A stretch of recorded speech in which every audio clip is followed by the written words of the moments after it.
bienvenue dans Lady vous écoute. Je suis ravie, moi, et cela doit se voir, de recevoir aujourd'hui sur le plateau deux dames pour parler de la question des femmes porteuses de handicap. Aujourd'hui donc, notre sujet s'intitule Réponse initiative femmes handicapées, en réalité qui n'est autre que le nom de l'association dont la présidente nous a fait la gentillesse de venir nous voir. Je m'en vais vous la présenter à ma gauche. Bonjour, Regina Oubanatou. Bonjour. Merci d'être venue nous voir. Je dis que vous êtes la présidente de l'association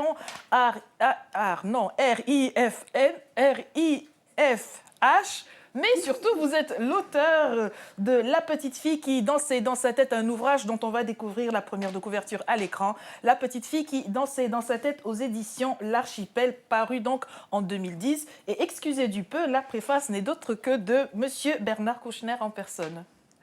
Merci d'avoir accepté de venir nous parler du contenu de ce livre, de l'association dont vous êtes la présidente. Et vous avez souhaité partager cette discussion avec nous sur le plateau, avec votre invitée que nous avons le plaisir de recevoir, Madame Adèle Moulobi. Bonjour Madame. Bonjour Lydie. Merci d'être venue vous joindre à nous. Vous êtes commerciale, mais vous êtes aussi membre d'une toute autre association qui s'intitule Bitoba Bonanjo Franci. Très bien, une association que nous aurons l'occasion de recevoir dans une prochaine édition. Je vous rappelle que vous qui nous regardez, vous pouvez participer à notre émission qui est en direct. Ceci grâce aux numéros de téléphone qui vont défiler sur le bas de votre écran. Alors, la petite fille qui dansait dans sa tête, de quoi cela parle-t-il? Alors, c'est une petite fille qui est née au Biafra. Donc, pour les jeunes téléspectateurs qui ne connaissent pas le Biafra, c'était une province dans l'est du Nigeria qui avait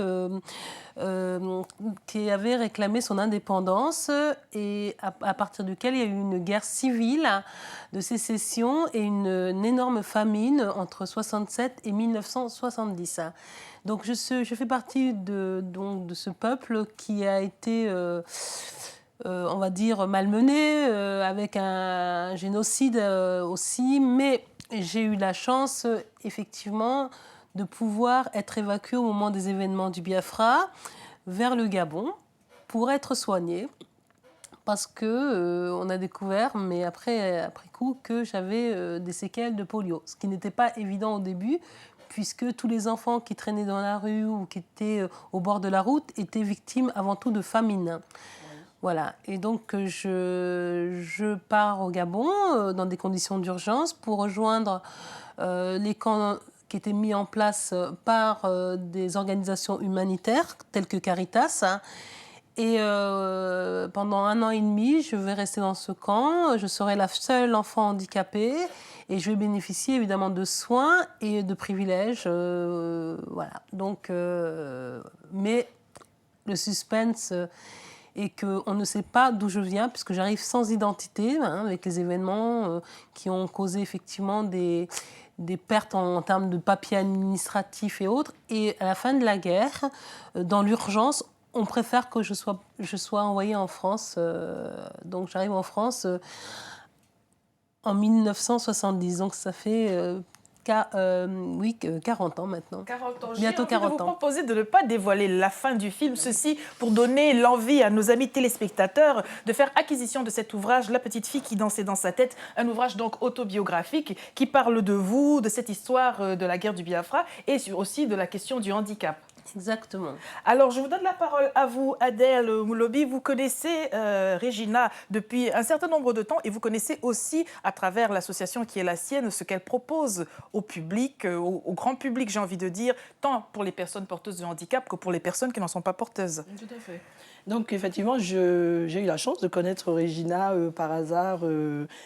Et puis, très rapidement, nous avons sympathisé et j'ai découvert une femme très riche. Et elle propose, j'ai envie de dire, une nouvelle approche du handicap, c'est-à-dire la femme qui ne se laisse pas compter. Elle mène sa vie, elle vit sa vie, c'est-à-dire elle n'est pas spectateur de sa vie. Elle est elle-même actrice de sa vie et c'est quelque chose qui, dès la première seconde que j'ai rencontré Regina, qui m'a frappée et que j'ai beaucoup aimé. Donc nous nous sommes rencontrés, elle m'a aidé à monter un projet qui a été subventionné, beaucoup grâce à elle aussi. Et voilà, c'est comme ça que j'ai connu Regina et le début de la petite fille qui dansait dans sa tête. Donc j'étais au début, J'ai même envie de dire que j'étais carrément au début de la réflexion et m'a fait part de sa première réflexion et qui a donné le livre aujourd'hui. Alors, je voudrais qu'on en revienne à une actualité. En date du 27 mars dernier à Paris, donc c'était samedi, une manifestation en faveur des personnes porteuses de handicap. Avez-vous participé à cette manifestation, Regina? Malheureusement, je n'ai pas pu y être parce que j'étais prise par d'autres engagements. Mais effectivement, j'ai beaucoup suivi l'affaire puisque cette manifestation, ni pauvre ni soumis, organisée par l'association Les Paralysés de France. Alors évidemment, cette manifestation, c'était pour revendiquer des droits, notamment d'accessibilité, de droits aussi en termes de compensation handicap par rapport à la loi du 11 février 2005. J'ai moi-même écrit une lettre à M. Sarkozy dans le cadre de la promotion, au départ de mon livre, enfin du lancement du livre, pour lui faire part qu'effectivement, l'État français ne tient pas ses engagements pris en faveur des personnes handicapées et du monde associatif en général. Et il est regrettable que pour les questions d'autonomie, on puisse encore faire des manifestations comme ça à l'aune du troisième millénaire pour réclamer, quémander. Moi, je trouve ça insupportable de voir qu'effectivement, on ne pense pas le handicap dans une démarche positive, dans une démarche de potentiel, de progrès, plutôt que de le voir effectivement comme un coût, comme des contraintes. Et on s'en rend compte vraiment par rapport à cette loi de 2005 qui oblige, par exemple, les employeurs à atteindre un quota. Parce que là, on parle bien de quota, de 6%. Je ne suis pas spécialement pour le système de quotas, mais on a encore du mal à considérer des personnes porteuses de handicap, visibles ou non, parce que ce n'est pas forcément les handicaps visibles voilà, parce qu'il faut savoir qu'il y a quand même 12% de la population française qui porte un handicap, qui peut être de différentes natures. Et en fait, c'est très difficile de penser qu'un pays comme la France, avec des droits, la terre des solidarités, on va dire, parce que moi, je dois aussi par rapport à mon histoire d'avoir été accueillie par la France il y a 40 ans. Et je trouve que c'est très regrettable qu'on revienne toujours sur ces questions de droits, d'aide financière, etc. Il faudrait vraiment que l'État prenne la mesure pour aider toutes les personnes en situation de handicap. Alors, je voudrais, plus loin de nous, j'ai envie de dire sur le continent, le site africanticket.org nous indique en 2007 qu'il y a 60 millions de personnes porteuses de handicap en Afrique, dont des enfants et des femmes, malheureusement, sachant que les enfants et les femmes constituent une catégorie encore plus vulnérable et parfois fortement discriminée. J'ai envie de faire appel à vous, Adel Moulobi, pour vous demander, de votre point de vue, la connaissance que vous avez du handicap en Afrique, notamment du point de vue des femmes. Alors, si c'est le handicap en Afrique, j'ai envie de dire le handicap en Afrique est divers. À savoir, on a également, parce qu'il y a le handicap dont qui se voit. Regina est en train de parler, qui est visible. Oui. Nous avons effectivement le handicap qui est invisible, à savoir le handicap est culturel. Le handicap peut être social. C'est tout un ensemble, le handicap. Il ne faut pas le dissocier et penser que les handicaps qui ne sont pas visibles n'en sont pas et n'ont pas le droit d'être pris en considération. En Afrique, l'un des gros handicaps des femmes, c'est déjà l'absence d'autonomie. Au-delà du handicap physique, il y a l'absence d'autonomie, à savoir financière. Nous savons très bien que beaucoup de gens savent qu'en Afrique, une femme ne laissera, entre guillemets, ne laissera jamais mourir sa famille de faim. Donc, une femme qui a accès à une autonomie financière, j'ai envie de dire, libère en quelque sorte toute la famille et donne une autonomie à toute sa famille. Donc le handicap en Afrique, je ne l'ai pas approché au-delà de, j'ai envie de dire, du cercle familial, oui. Et puis des personnes autour de moi, je ne l'ai pas étudié. Mais le handicap en Afrique est visible également du côté culturel et social. Je voudrais vous demander une question certainement que se posent nos amis téléspectateurs. Le prix d'un fauteuil roulant basique, par exemple, en avez-vous connaissance à titre indicatif? En fait, le prix, enfin, je veux dire minimum, où la personne, c'est pas trop lourd, ou malléable, et on peut le plier, etc. On va dire que c'est autour de 2 000 € quand même. Donc il faut savoir que c'est quand même excessivement cher, puisque plus qu'on baisse dans le prix, plus que c'est des modèles sécu, c'est-à-dire voilà, où c'est super lourd, enfin les fauteuils d'hôpitaux, hein, si on peut dire. Donc en gros, pour quelqu'un qui ne travaille pas, qui est en situation de handicap, rencontre des obstacles financiers 2 fois plus énormes que quelqu'un qui travaille, puisque c'est tous les à côté qui sont liés au handicap qui ne sont pas forcément pris en charge par la Sécu, parce qu'il faut le savoir, on a l'impression qu'on est des assistés, mais non.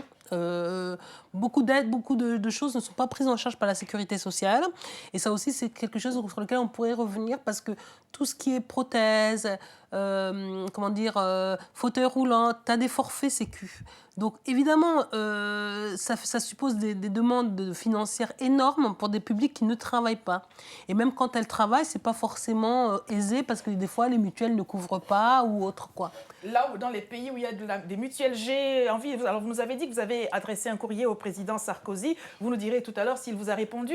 Mais alors, de façon plus près de vous, avez-vous le sentiment, Régina, que en comparaison avec les femmes en situation de handicap de par le monde, notamment en Afrique, pour parler de la cible qui nous concerne, femmes et africaines, femmes et noires, avez-vous le sentiment quand même d'être privilégiée malgré tout? Ah oui, moi j'ai le sentiment qu'on est même beaucoup plus privilégiées que les femmes africaines. Hein, parce qu'il faut savoir qu'il y a beaucoup d'associations de femmes handicapées en Afrique, notamment j'en connais une qui est au Ghana, qui se battent avec rien et qui font des choses extraordinaires.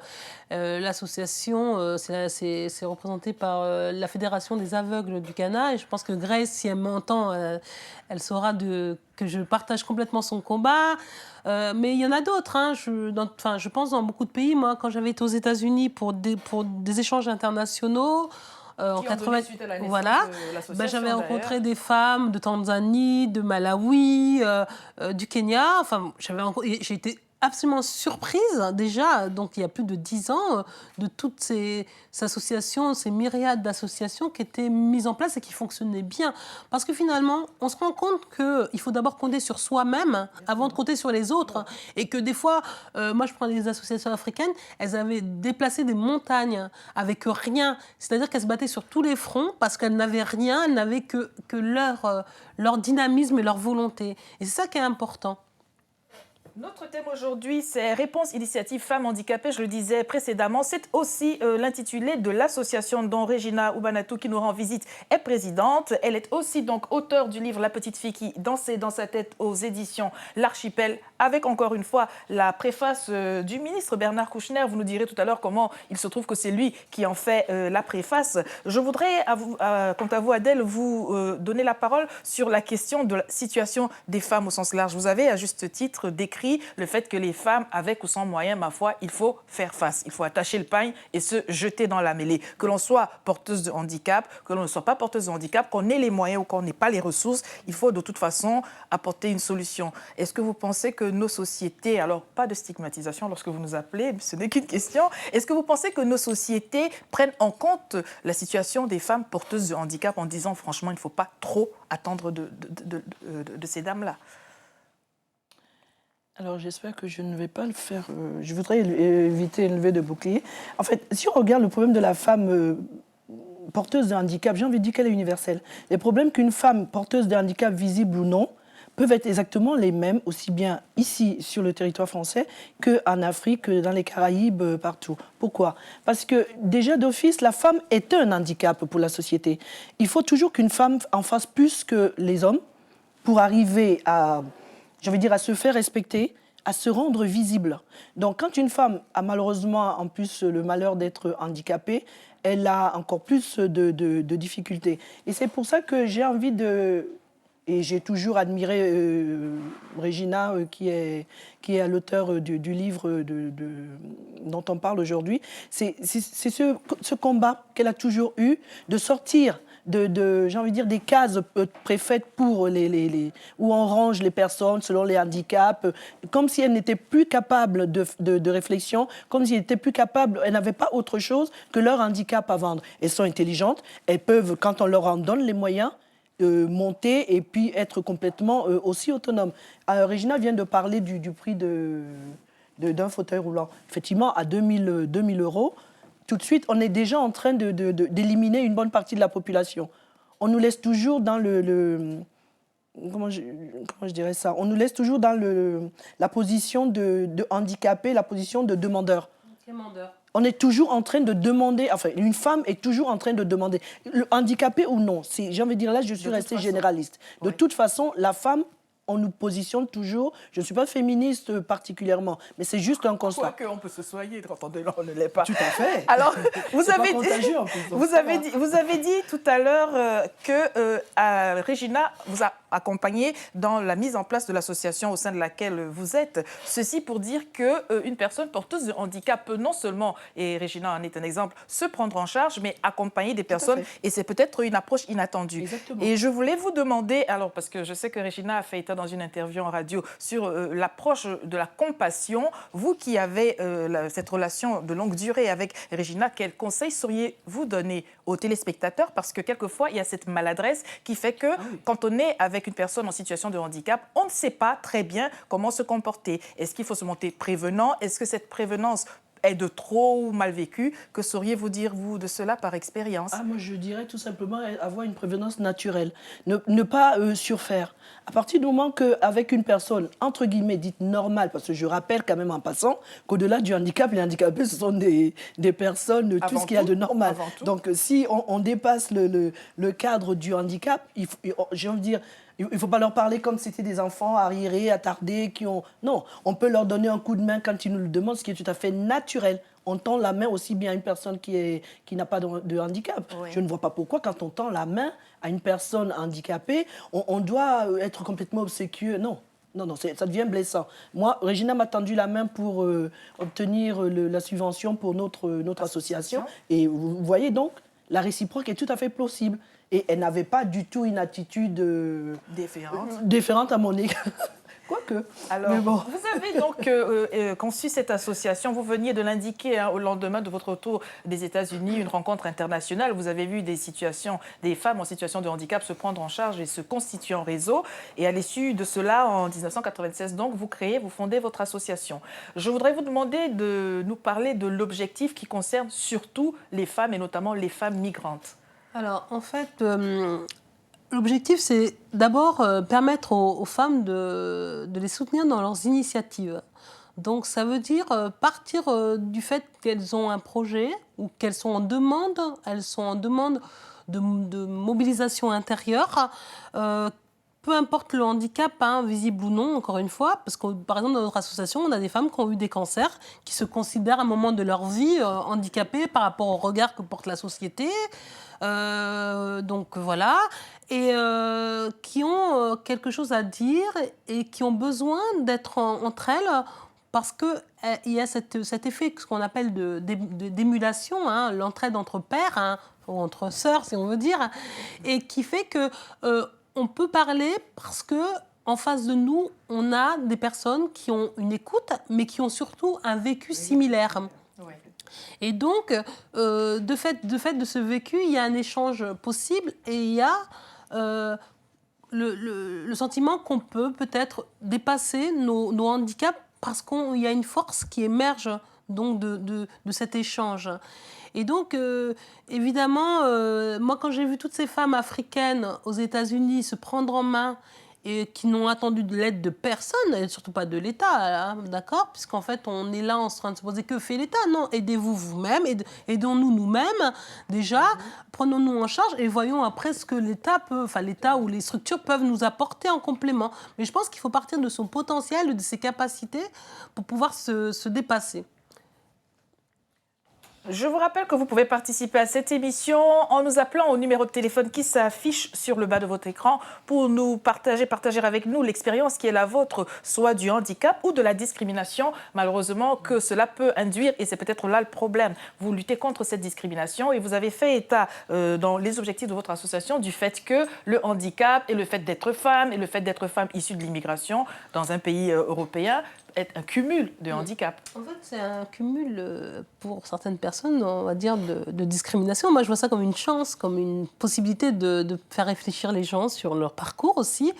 Et bon, personnellement, moi, j'ai jamais vécu le fait d'être noire, femme, handicapée comme des obstacles, hein. Par contre, je me bats pour les gens qui le ressentent comme ça. Parce qu'il faut. Je suis pas là en train de prôner la fierté. Mais ce qu'il y a, c'est que on a tous des handicaps, hein, et l'idée, c'est quand même d'en faire des forces, hein. Hein. Et bien au contraire, je pense que mon parcours personnel avec mes handicaps, comme j'aime le dire, hein, m'ont permis d'aller toujours chercher plus en avant et de me dépasser et surtout de ne pas baisser les bras devant des personnes qui estimaient que je n'avais pas le droit de vivre, d'avoir la parole, d'avoir sa place dans la société, tout simplement. Donc la discrimination, oui, il faut la combattre à tous les niveaux, mais je pense qu'il faut surtout penser diversité. Qu'est-ce qu'on apporte comme moyen pour lutter contre ces formes de discrimination directe ou indirecte, on sait, mais qu'est-ce qu'on apporte en tant que richesse, hein, par rapport à notre parcours, par rapport à notre parcours qui peut être atypique, par rapport aussi à nos origines, parce que je pense que c'est essentiel de bien savoir d'où on vient et puis de comprendre un peu la richesse qu'on a eue par ses origines. Et puis quand on a un handicap, alors là, c'est encore une bataille de plus, mais je pense qu'on est armé, hein, quand on a plusieurs handicaps, on va dire, dès l'enfance, parce que justement, on n'a rien à perdre, on a tout à gagner. Si vous êtes d'accord, je vous propose qu'ensemble nous découvrions une vidéo. C'est donc à Haïti, Port-au-Prince, en février 2010. Une femme, justement, porteuse de handicap après le séisme. Regardez, c'est une sélection de notre chargé de communication, Manuela Loco.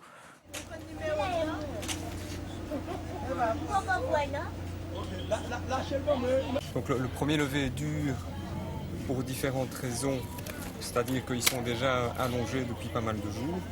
Donc en général, quand on les remet debout, le sang qui a l'habitude d'un corps allongé se retrouve subitement verticalisé. Donc souvent ça tourne, plus ils sont allongés, plus ça tourne. Et deuxièmement, tout le sang qui normalement se retrouve dans la tête descend et il descend dans le moignon entre autres. Donc ce moignon qui n'est pas cicatrisé prend beaucoup de sang en une fois et ça fait très mal. 1, 2, 3, hop. Ça tremble. Ça tremble. Qu'est-ce qui tremble? Le pied droit. Le pied droit? Oui.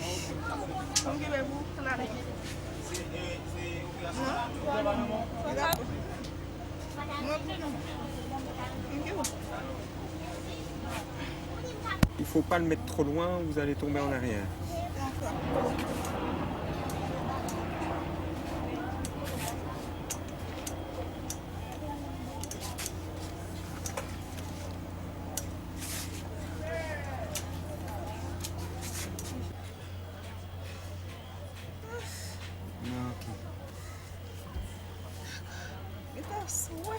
Le docteur a lutté de ne pas couper le pied. Il m'a fait 3 opérations avant. Il n'avait pas de moyens. Et jusqu'à présent, l'infection reste.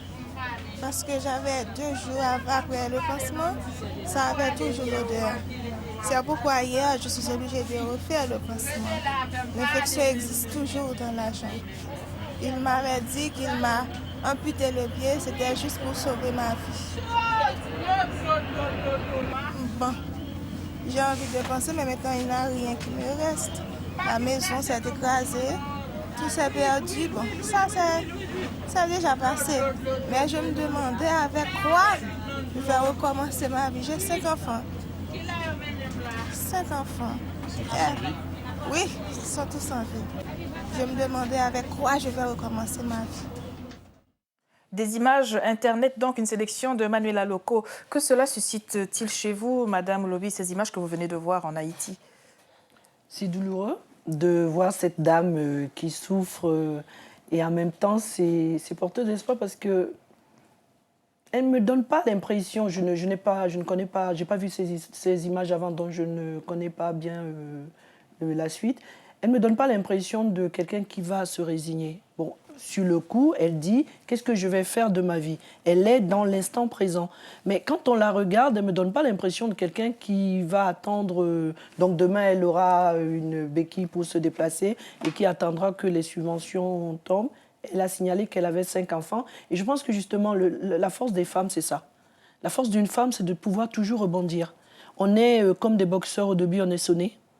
Ensuite, on reprend le souffle et je pense et j'espère et je souhaiterais beaucoup que cette personne s'en sorte parce que je pense tout simplement qu'elle le vaut bien. Parce qu'elle a déjà réussi à échapper au séisme et là, elle a eu la chance d'avoir des humanitaires qui ont sauvé sa vie parce qu'elle a bien dit que le docteur l'a amputée pour sauver sa vie.